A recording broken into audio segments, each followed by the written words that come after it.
thinking about tomorrow, trying to live. It's such a mess. It's such a mess. The place was bombed to hell. And no, I'm not worried about it at all. And I'm putting out a little statement. I'm going to respond to the Ayatollah's statement yesterday that we won the war. Oh, God, we won the war.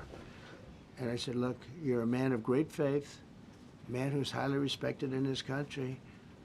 You have to tell the truth. You got beat to hell. And Israel was beat up too. They were both beat up. And it was a great time to end it. It was quick. They got the hate out. There was a lot of hate, a lot of hate. It would be great if they didn't have that hate. But the last thing they're thinking about is nuclear weapons right now. Please. Thank you, Mr. President. Iris Tao with NTD Research Media with the Epoch Times. Thank you so much for doing this. It's very refreshing for all of us here, It's a good group. in this room. It's refreshing. Very refreshing. Yes, we haven't Probably. had this in, for the past I understand what you mean. So thank you so much for coming out here. Other to talk than to us. Caroline's done a great job. Right? Yes, sure. You're referring to the past administration, Yes, not to yes. Caroline, right? Yes.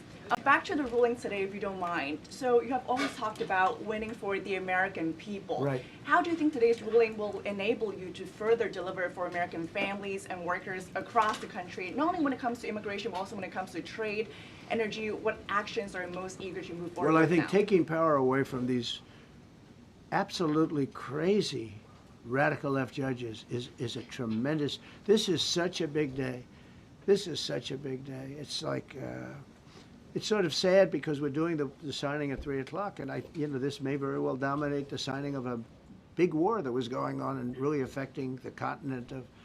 Think of it, the entire continent of Africa was being affected. And we're settling that war today, and this will probably be a headline.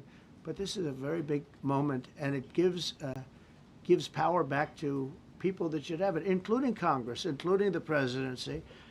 And it only takes bad power away from judges. It really doesn't take power. It takes bad power, sick power, and unfair power.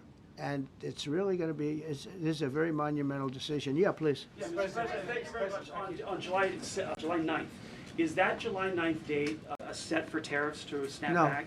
Or could there be a... We can do whatever we want. We could extend it. We could make it shorter. I'd like to make it shorter. I'd like to just send letters out to everybody. Congratulations, you're paying 25%. He doesn't want. He's a much nicer person than I am.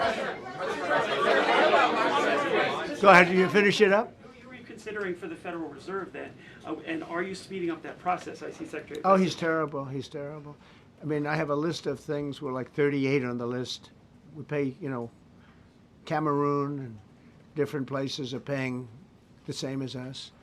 Because, you have somebody sets a rate at 4% or 4.5%. It's hard to go out and say we should be paying 1% when you have your so-called experts doing it. And the sad part is, as per the question that you asked about tariffs, we've had the tariffs and we have less inflation than we had before. What we have is a hell of a lot more money, a hell of a lot more income, and we shouldn't be paying a rate like that. In other words, when we pay a rate, I'll tell you, each point is the equivalent of $300 billion. So if we had it down 3 points, because I think we should be at 1, you have Switzerland is at 0.25. In other words, 25% of 1%.